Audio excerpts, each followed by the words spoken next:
हाँ जी बच्चों, किदा हो? वधिया हो सारे।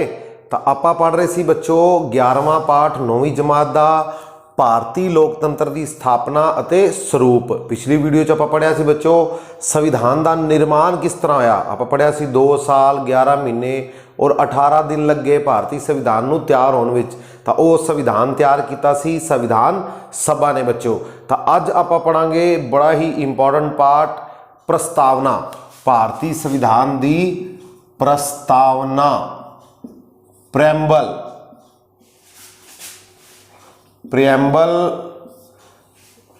प्रस्तावना जिहड़ी है सब तो पहला अमेरिका ने USA ने जिहड़ा वो आपदे संविधान दे विच शामिल की सी बच्चों।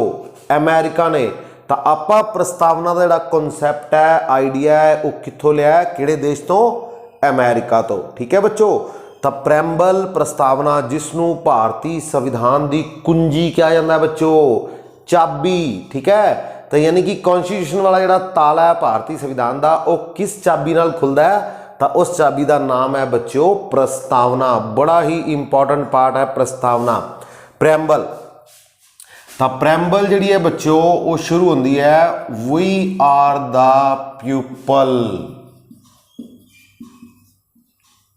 ये है बच्चों सोर्स। 80 भारत दे लोक, 80 भारत दे लोक। इस गल दे नाल जिहड़ा है भारतीय प्रैम्बल की जिहड़ी बच्चों शुरुआत होती है वी आर द पीपल, जिहड़ा कि सोर्स है behalf of the people of constitutional assembly. और उन्होंने बनाया फिर बच्चों संविधान। ये तो है बच्चों सोर्स भारत दे लोक, जिस तो शुरुआत होती है बच्चों प्रस्तावना की 80 भारत दे लोक। एक ही है मेन सोर्स है पावर है शक्ति है। यानी कि भारत का जिहड़ा संविधान है बच्चों किन्ना ने तैयार किया? भारतीय लोकां ने।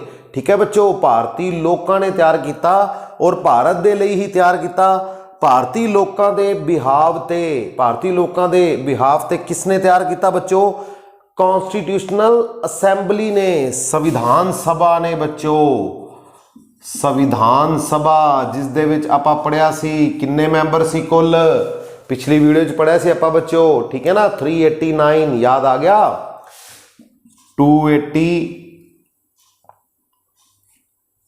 292 प्लस 4 प्लस 93। हाँ जी बच्चों, आ ब्रिटिश प्रांतां चो सी, याद आ गया।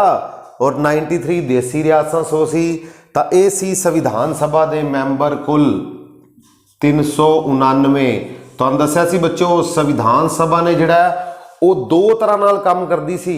एक तां संविधान का निर्माण करदी सी, संविधान का निर्माण, और दूसरा काम करती सी संसद के रूप में बच्चों।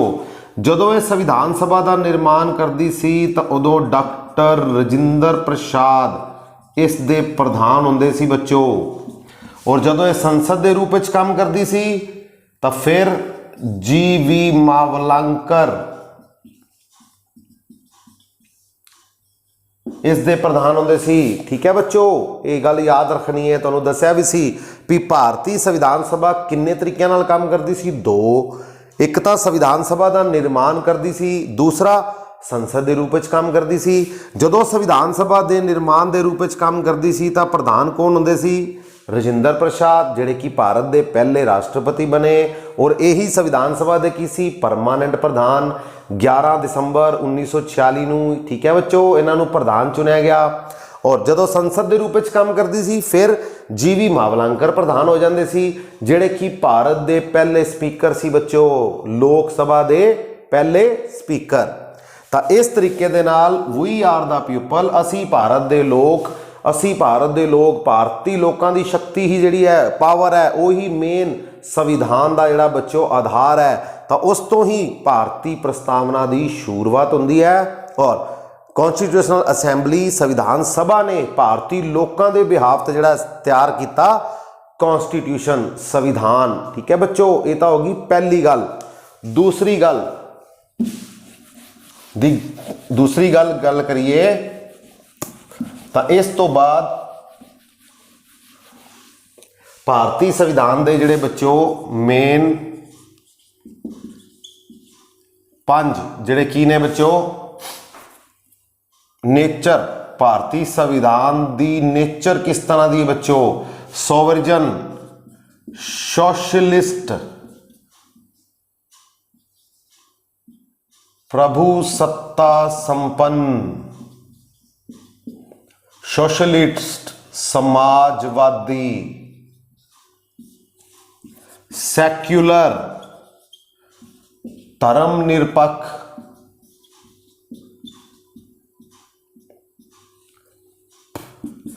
डेमोक्रेसी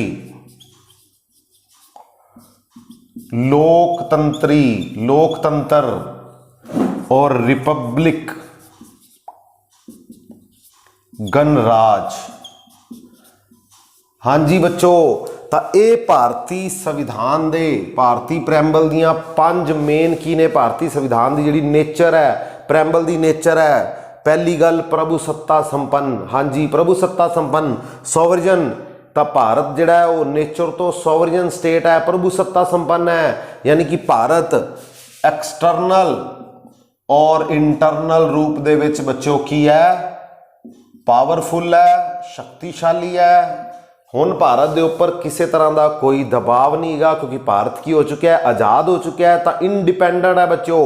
इसका मतलब यह है प्रभु सत्ता संपन्न है तो भारत अपने फैसले जो खुद कर सकता है।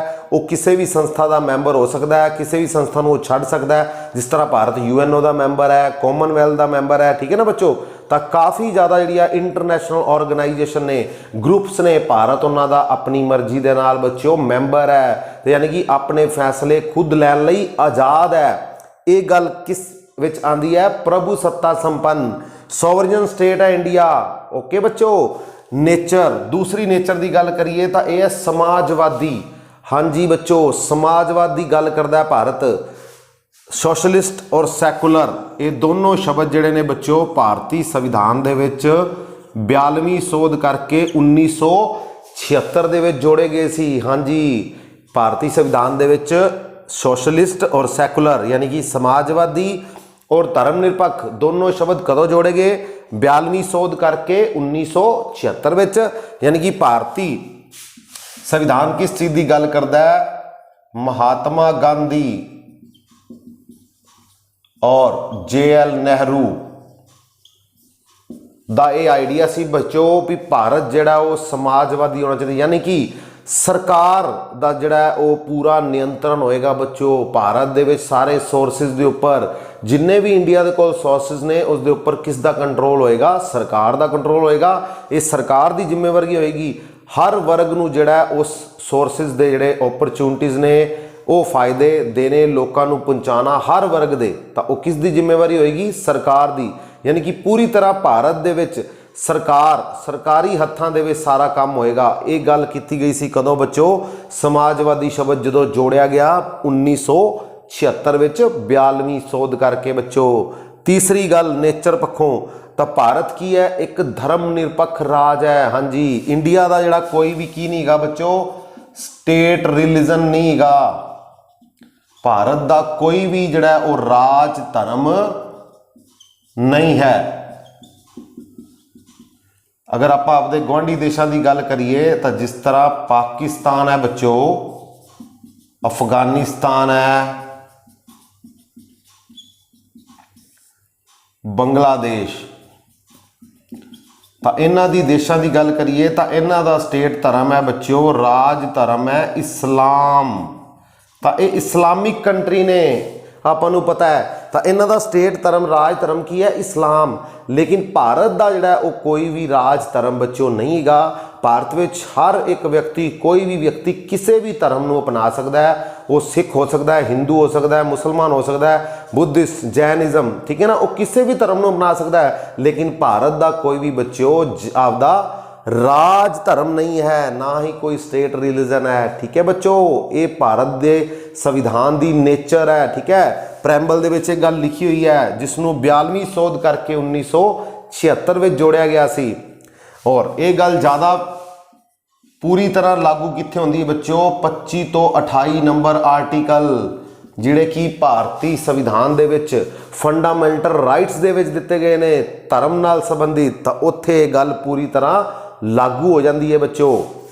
अगली गल करिए तो लोकतंत्र डेमोक्रेसी है भारत विच, आपां नूं पता है पूरी तरह भारत एक डेमोक्रेसिक कंट्री है। डेमोक्रेसी का मतलब होंदा है बच्चों लोकां दा शासन, लोकां दा शासन, लोकां दी गवर्नमेंट, और डायरैक्ट और इनडायरैक्ट। भारत दे विच जिहड़ा है वो इनडायरैक्ट शासन है बच्चों, रिप्रजेंटेटिव, इनडायरैक्ट और इसनूं रिप्रजेंटेटिव। रिप्रजेंट करते ने कौन? भारत दे लोग जिन्हों चुन के भेजते हैं बच्चों एमपीज़ नूं संसद विच, तो अगों संसद के मैंबर तुहाडे लई अपने लई देश का नुमाइंदा चुनते हैं, देश के मंत्रियों नूं चुनते हैं। ठीक है बच्चों, तो भारत दे विच किहड़ी लोकतंत्री प्रणाली है? इनडायरैक्ट। तुसी एमपी चुने, एमपी भारत की लोक सभा के जिस तरह 543 एमपी ने बच्चों वर्तमान, तो वो एमपी मिल के संसद के किस नूं चुनते हैं? देश के प्रधानमंत्री नूं। ठीक है बच्चों, तो यह है डेमोक्रेसी का मतलब है लोकतंत्र, लोकां दा शासन, लोकां दी सरकार, लोकां द्वारा बनाई गई सरकार। ठीक है ना, government by the people for the people, तो दो लोग ही उसनूं बनाते हैं और लोकां लई ही वो काम करती है। डायरैक्ट लोकतंत्र कित्थे हुंदा बच्चों? छोटे देशों के विच जिन्हां दी पापूलेशन जिहड़ी है वो घट हुंदी है, जिस तरह स्विट्जरलैंड है, तो उत्थे की है बच्चों? डायरैक्ट लोकतंत्र है, सीधा लोकतंत्र है, लोग अपने सीधा ही अपने देश का नुमाइंदा चुनते हैं। पर भारत दे विच की है बच्चों? अपने देश इनडायरैक्ट, यानी कि इनडायरैक्ट आपां वोटां पाइयां, आपां देश के एमपी चुने और एमपी अगों मिल के की करते हैं? देश नूं रिप्रजेंट करने वाला नुमाइंदा चुनते हैं, देश का प्रधानमंत्री चुनिया जाता उन्होंने द्वारा। ठीक है बच्चों, तो यह है इनडायरैक्ट भारत दे विच। गणराज, रिपब्लिक, हाँ जी बच्चों, एक होंदी है मोनैर्की और दूसरा होंदा है बच्चों रिपब्लिक। तो भारत की है एक, इंडिया की है रिपब्लिक है, गणराज है। और मोनैर्की की उदाहरण की है बच्चों? केड़ा देश? इंग्लैंड। तो अपने देश का रियल हैड वो कौन होंदा है बच्चों? पीएम। और एक होंदा है नॉमिनल हैड, वो कौन है? देश का प्रेजिडेंट। और इन्हां दोनों नूं ही की कीता जांदा है बच्चों? इलैक्ट कीता जांदा है, चुनिया जांदा है। हाँ जी, और इंग्लैंड दे विच की है? मोनैर्की जिसनूं बोलते हैं। उत्थे की है बच्चों? राजा रानी, जिवें पीढ़ी दर पीढ़ी चलते आते हैं हैरीडिटी, तो उस तो बाद राजे का बेटा। ठीक है ना, तो भारत दे विच राजे का बेटा, राजे का बेटा जिहड़ा वो राजा नहीं होएगा। ये भारत दे विच लागू नहीं हुंदी गल, ये इंग्लैंड विच लागू हुंदी है। इंग्लैंड की महारानी, इंग्लैंड का जो भी महारानी है, उस तो बाद उसकी फैमिली लाइन ही जिहड़ी है वो इंग्लैंड की सत्ता नूं संभालते हैं। लेकिन भारत दे विच की है बच्चों? दो तरह के हैड होंदे ने, एक होंदा रियल हैड, असली मुखी। आपां पढ़िया सी प्रधानमंत्री वाले टॉपिक विच, तो असली मुखी कौन होंदा है? देश का, भारत देश का प्रधानमंत्री। और नॉमिनल हैड कौन होंदा है? वो होंदा है देश का राष्ट्रपति। और इन्हां दोनों नूं इलैक्ट किया जाता है, चुनिया जाता है संसद के द्वारा। दस्सिया सी तुहानूं राष्ट्रपति नूं कौन चुनते हैं? दोनों सदनों के मैंबर और देश दीआं विधान सभावां के मैंबर। और राष्ट्र प्रधानमंत्री नूं कौन चुनता है बच्चों? लोक सभा के मैंबर, जिस दे कोल मेजोरिटी होंदी है वो देश का प्रधानमंत्री चुनते हैं। तो यह है नेचर, इंडियन प्रैम्बल दी नेचर। सब तो पहला प्रभुसत्ता संपन्न, ये 5 शब्द तुसी याद रखने हैं बच्चों। प्रभुसत्ता संपन्न यानी कि पूरी तरह शक्तिशाली है भारत। समाजवादी शब्द, फिर धर्मनिरपक्ष जिन्होंने 1976 में ऐड किया गया। और लोकतंत्री गणराज है भारत, डेमोक्रेसी है पूरी तरह भारत विच। और इस दे नाल ही एक होर शब्द जोड़िया गया सी बच्चों, इंटीग्रिटी, अखंडता। तो यह भी शब्द बच्चों, ये 3 शब्द 42वीं सोध करके भारतीय संविधान दे विच जिहड़े ने वो जोड़े गए सी 1976 दे विच।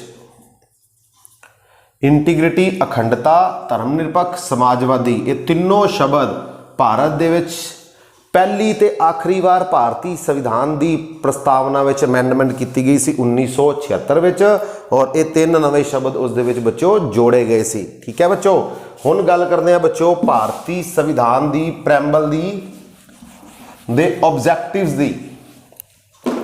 ਤਾਂ ਆਪਣੀ ਪ੍ਰੈਂਬਲ ਦੇ ਜਿਹੜੇ ਆਬਜੈਕਟਿਵ ਕੀ ਨੇ ਬੱਚੋ, ਸਭ ਤੋਂ ਪਹਿਲਾ ਆਬਜੈਕਟਿਵ ਹੈ ਜਸਟਿਸ, ਨਿਆਂ। ਉਸ ਤੋਂ ਬਾਅਦ ਹੈ ਬੱਚੋ ਲਿਬਰਟੀ, ਇਕੁਐਲਿਟੀ और फ्रेटर्निटी। फ्रेटर्निटी लिबर्टी आज़ादी, समानता। फ्रेटर्निटी भाईचारा। हाँ जी बच्चों, तो ये मेन भारतीय संविधान के ऑब्जेक्टिव्स ने, प्रस्तावना के मेन ऑब्जेक्टिव जस्टिस, न्याय। तो भारत दे विच तीन तरह का न्याय बच्चों दिता जाता है, सोशल यानी कि समाजिक न्याय, आर्थिक और राजनीतिक। यानी कि भारतीय लोगों को तीन तरह के जोड़े जस्टिस मिलता है, जस्टिस दिता जाता है समाजिक, आर्थिक और राजनीतिक आधार पर। ठीक है बच्चों, और जस्टिस शब्द जोड़ा आप सब तो पहला जस्टिस शब्द की जी गल है वो की गई सी बच्चों रशियन रैवोल्यूशन दे विच। रशियन रैवोल्यूशन हुई सी बच्चों, क्रांति रशिया की 1917 दे विच। ठीक है बच्चों, तो रशियन रैवोल्यूशन दे विच सब तो पहला जस्टिस की गल की गई सी। ये वाला जिहड़ा आइडिया आप रशिया तो लिया बच्चों जस्टिस, और भारतीय संविधान की प्रस्तावना में इनू शामिल किया है अपने ऑब्जेक्टिव्स दे विच बच्चों। समाजिक न्याय, आर्थिक न्याय और राजनीतिक न्याय, यानी कि भारत दे विच लोकां नूं समाजिक, आर्थिक और राजनीतिक पक्ष के रूप दे विच बराबर समझा जाएगा। हर एक नूं बराबर न्याय दिता जाएगा, चाहे वह किसी भी वर्ग नाल संबंधित है बच्चों। आज़ादी, तो भारतीय लोगों को आज़ादी है बच्चों, स्वतंत्रता है पूरी, किस चीज़ की, अपने विचार प्रगट करने की। ठीक है ना, अपना विचार रखने की, अपने विचार अपने आप को बोलने की। तो लिबर्टी शब्द आज़ादी, समानता, इक्वैलिटी, भारत दे विच हर एक वर्ग नूं, ठीक है ना, वो चाहे किसी भी ਉਹਦੇ ਦੇ ਲਈ है या सरकारी नौकरी है या कोई होर काम है, तो उत्थे भारत के हर वर्ग नूं की दी जाएगी बच्चों, समानता की गल की जाएगी। इक्वैलिटी, भाईचारा, फ्रेटर्निटी। हाँ जी, तो दो तरह का भाईचारा मेन रूप में काम करता है। ठीक है बच्चों, डिग्निटी ऑफ इंडिविजुअली, यानी कि व्यक्तिगत रूप दे विच जिहड़ा व्यक्तिगत गौरव है वो अपने भाईचारे नूं कामयाब रखता है, अपने भाईचारे नूं कंट्रोल विच रखता है और भारत के गौरव नूं वधांदा है हर एक व्यक्ति। और दूसरा है बच्चों unity and integrity of the nation. तो देश की राष्ट्रीय एकता अते अखंडता के लिए भी भाईचारा बड़ा जरूरी है बच्चों। अगर देश की अखंडता और देश की राष्ट्रीय एकता को कायम रखना तो लोगों के विच भाईचारा होना चाहिए, ब्रदरहुड होनी चाहिए है, और हर एक बंदा इंडिविजुअली रूप दे विच भी जिहड़ा वो भारत दे विच भाईचारे नूं प्रमोट करेगा बच्चों। ठीक है, तो ये मेन तीन शब्द लिबर्टी, इक्वैलिटी और फ्रेटर्निटी, तो ये 1917 तो पहला 1799 दे विच बच्चों क्रांति हुई सी फ्रांस दी, फ्रेंच रेवोल्यूशन। तो उस दे विच ये तीनों शब्द जिहड़े वो आधार सी फ्रेंच रेवोल्यूशन का। तो आपां ये तीनों आइडिया कित्थों अडॉप्ट किए बच्चों, फ्रेंच रेवोल्यूशन तो। ये गल याद रखनी है। जस्टिस आपां आइडिया लिया रशियन रेवोल्यूशन 1917, और आज़ादी, लिबर्टी और फ्रेटर्निटी यानी कि भाईचारा, ये तीनों शब्द आपां ले है फ्रेंच रेवोल्यूशन तो। लिबर्टी का अगर पंजाबी वर्जन तुसी देखोगे भारतीय प्रैम्बल का, तो उस दे विच लिखा होंदा बच्चों इत्थे सुतंत्रता। तो स्वतंत्रता का एक इंग्लिश मीनिंग होर होंदा है बच्चों फ्रीडम। फ्रीडम, फ्रीडम, तो फ्रीडम का मतलब ही बच्चों आज़ादी होंदा है, लेकिन इत्थे लिबर्टी शब्द ही क्यों यूज़ किया गया है, फ्रीडम शब्द क्यों नहीं यूज़ किया गया। तो आ देखो बच्चों, India got freedom,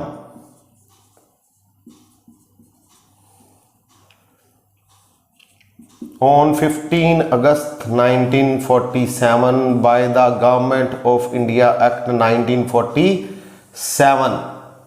India got its freedom on 15। Bharat ਨੂੰ ਆਜ਼ਾਦੀ ਕਦੋਂ ਮਿਲੀ ਬੱਚੋ? 15 ਅਗਸਤ 1947 ਨੂੰ। ਔਰ ਗਵਰਨਮੈਂਟ ਆਫ ਇੰਡੀਆ ਐਕਟ ਜਿਹੜਾ ਬਣਾਇਆ ਸੀ ਇੰਗਲਿਸ਼ ਪਾਰਲੀਮੈਂਟ ਨੇ ਪਾਸ ਕੀਤਾ 1947 ਦਾ, ਉਸ ਆਧਾਰ ਤੇ ਭਾਰਤ ਨੂੰ ਜਿਹੜਾ ਆਜ਼ਾਦ ਕੀਤਾ ਗਿਆ ਬੱਚੋ।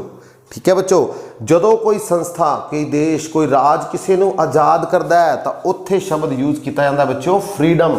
ਆਪਾਂ ਆਮ ਹੀ ਯੂਜ਼ ਕਰਦੇ ਹਾਂ, ਅਸੀਂ ਆਪਣੇ ਬੱਚਿਆਂ ਨੂੰ ਆਜ਼ਾਦੀ ਦੇ ਰੱਖੀ ਹੈ। ठीक है ना, पेरेंट्स कहते हैं असी अपने बच्चों को आज़ादी दे रखी है, खुल दे रखी है, फ्रीडम दे रखी है। लेकिन लिबर्टी का मतलब होंदा है भी तुहाडे कोल अपने आप ही सारा कुछ हैगा, सारी चीज़ की आज़ादी है। तुहानू भारतीय संविधान जिहड़ा तुहानू इस चीज़ की आज़ादी दिंदा है, भारत दे विच हर एक काम करन दी। ठीक है ना, इक्वैलिटी, फ्रैटर्निटी, लिबर्टी, तो हर एक चीज़ की आज़ादी है। तो इसे करके जिहड़ा इस शब्द की वरतों की गई है बच्चों, किस दे विच? प्रैम्बल दे विच। लिबर्टी का मतलब होंदा अपने आप आज़ादी, और फ्रीडम का मतलब होंदा किसी तो आज़ादी मिलना। जिवें पेरेंट्स बच्चों को आज़ादी देंदे है, ठीक है, और आपां नूं आज़ादी मिली इंग्लिश गवर्नमेंट तो, इंग्लैंड तो 15 अगस्त 1947 ਨੂੰ ਉਹਨਾਂ ਨੇ ਆਪਣੀ संसद एक्ट पास किया। ठीक है बच्चों, तो इसे करके लिबर्टी का मतलब होंदा अपने आप आज़ादी। हाँ जी बच्चों, इस तो बाद ये तो सी ऑब्जैक्टिव। तो अगर गल करिए 2-3 जोड़े क्वेश्चन ने प्रैम्बल नाल इंपॉर्टेंट, वो ने बच्चों ऑब्जैक्टिव रेजोल्यूशन याद आ गया होगा तुहानू। ये पास किया गया सी बच्चों 22 जनवरी 1947 ਨੂੰ संविधान सभा के द्वारा, और JL नेहरू ने ये बच्चों पेश किया सी कदों? 13 दिसंबर 1946 ਨੂੰ। और संविधान सभा ने पास कदों किया सी? 22 जनवरी 1947 ਨੂੰ। तो यानी कि जिहड़ा आइडिया है प्रैम्बल का आइडिया, वो किसदा सी? JL नेहरू का ऑब्जैक्टिव रेजोल्यूशन के रूप दे बच्चों। ठीक है, और उसनू प्रैम्बल का रूप दिता गया 22 जनवरी 1947 तो। और 2 क्वेश्चन होर आते हैं प्रैम्बल रिलेटेड कि प्रैम्बल जिहड़ा वो पार्ट है बच्चों, is the preamble is the part of the constitution. हाँ जी, तो इस रिलेटेड आपां नूं 3 केस पढ़ने पैणगे बच्चों, 1960, 1973 और 1995। 1960, 73 और 95। Berubari case, Berubari union case सी जिहड़ा, और केशवानंद भारती केस, और LIC ऑफ इंडिया का जिहड़ा केस सी 1995 का। तो बेरूबारी केस दे विच सुप्रीम कोर्ट ने की कहा सी बच्चों? प्रैम्बल जिहड़ी है वो भारतीय संविधान का अंग ही नहीं है, नो, यानी कि पार्ट ही नहीं है। प्रस्तावना वो पार्ट ही नहीं है बच्चों, अंग ही नहीं है किसदा? भारतीय संविधान का। लेकिन 1973 दे विच अपनी ही जजमेंट नूं सुधारिया सुप्रीम कोर्ट ने केशवानंद भारती केस दे विच बच्चों। तो उत्थे क्या उन्होंने yes preamble is the part of the constitution, भी प्रैम्बल जिहड़ी है प्रस्तावना जिहड़ी है वो कॉन्स्टिट्यूशनल का एक बड़ा ही इंपॉर्टेंट पार्ट है बच्चों। ठीक है, और इस दे विच जिहड़ी है सोध की जा सकती है, पर प्रैम्बल दे जिहड़े बेसिक फीचर्स ने बच्चों, फंडामेंटल फीचर्स ने, मूल जिहड़े उसदे विशेषतावां ने, उन्होंने चेंज किए बिना, हाँ जी बच्चों, उन्होंने चेंज किए बिना, उन्होंने बदले बिना तुसीं इसनूं अमेंड कर सकते हो। तो सुप्रीम कोर्ट ने अपनी जजमेंट दी 1973 केशवानंद भारती केस दे विच, और उस तो बाद 1995 दे विच LIC ऑफ इंडिया के केस दे विच सुप्रीम कोर्ट ने कहता preamble is a internal part. Preamble एक बड़ा ही अभिन्न और महत्वपूर्ण अंग है, internal part of the constitution. ठीक है बच्चों, तो प्रैम्बल उस तो बाद जिहड़ा वो पूरी तरह प्रैम्बल जिहड़ी है भारतीय संविधान का पार्ट बन गई। तो ये तीनों केस याद रखने हैं बच्चों। पहले विच बेरूबारी केस विच की क्या सी सुप्रीम कोर्ट ने? नो, ये उसका भाग ही नहीं प्रैम्बल, किसदा? संविधान का। फिर 73 क्या? हाँ जी यस, इस दे विच अमेंडमेंट भी की जा सकती है। तुहानूं दस्सिया सी हुणे 42ਵੀਂ ਸੋਧ ਕਰਕੇ ਇੱਕ ਵਾਰ ਹੀ ਭਾਰਤੀ ਸੰਵਿਧਾਨ ਦੇ ਵਿੱਚ ਅਮੈਂਡਮੈਂਟ ਹੋਈ ਹੈ 1976 ਦੇ ਵਿੱਚ, ਔਰ ਇਸ ਸੋਧ ਨੂੰ ਕਿਹਾ ਜਾਂਦਾ ਹੈ ਬੱਚੋ ਮਿੰਨੀ ਸੋਧ। ਕਿਹੜੇ ਕਿਹੜੇ 3 ਸ਼ਬਦ ਜੋੜੇ ਗਏ ਸੀ? ਸਮਾਜਵਾਦ, ਸੋਸ਼ਲਿਸਟ, धर्म निरपक्ष और अखंडता शब्द। ये तीनों शब्द भारती प्रस्तावना के मूल फीचर्स नू, बेसिक फीचर्स नू छेड़े बिना, उन्होंने चेंज किए बिना उस दे नाल बच्चों जोड़े गए। ठीक है ना, उन्हें आप पढ़िया सी। तो ये तीनों केस याद रखने ने। और दूसरा की है, भारतीय संविधान दे विच जिहड़ा अमेंडमेंट की जा सकती है किसनू? प्रैम्बल दे विच। प्रैम्बल नू अमेंड किया जा सकता है। ठीक है बच्चों, प्रैम्बल नू अमेंड किया जा सकता है। और कदों भारतीय संविधान जिहड़ा वो प्रस्तावना नू अडॉप्ट करता है? 26 नवंबर 1949 नू। हाँ जी, तो अडॉप्ट किया गया और लागू कदों किया गया भारतीय संविधान नू? तुहानूं दस्सिया सी 26 जनवरी 1950 नू बच्चों। ये भारतीय संविधान की होया बच्चों? लागू होया पूरी तरह। और प्रस्तावना नू कदों अडॉप्ट किया गया? किस तो किहड़े शब्दों तो शुरू होंदा है? असी भारत दे लोग।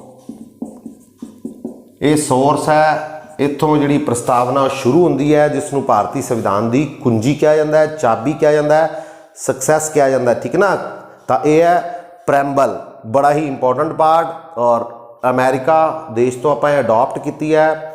3 मेन शब्द जिहड़े आप फ्रेंच रेवोल्यूशन तो लए, किहड़े-किहड़े बच्चों? लिबर्टी, इक्वैलिटी और फ्रेटर्निटी। ठीक है, और जस्टिस शब्द आप कित्थों लिया? रशियन रेवोल्यूशन तो। 1960 का बेरूबारी केस, 1973 का केशवानंद भारती केस और 1995 का LIC केस। ठीक है बच्चों, ये भी तुसी याद रखना है। और भारतीय संविधान दे विच एक बारी अमेंडमेंट हुई है प्रैम्बल दे विच 42वीं सोध करके 1976 दे विच 3 नवे शब्द जोड़े गए सी, सोशलिस्ट, सैकुलर और लास्ट वाला इंटीग्रेटिव। ठीक है बच्चों, ये याद रखना है। तो मिलांगे अगली वीडियो दे विच आपां अगले सोर्सिस दे नाल गल करांगे। आपां भारतीय संविधान दे विच किहड़े-किहड़े देशों तो जिहड़े लए ने, सोर्सिस लए ने, किहड़े-किहड़े सिस्टम अडॉप्ट किया अपने देश के संविधान दे विच। तां ही इन्ना समा लग गया ना आपां नूं 2 साल 11 महीने और 18 दिन संविधान नूं तैयार करन दे विच। ठीक है बच्चों, तो मिलते हैं अगली वीडियो। Okay, thank you.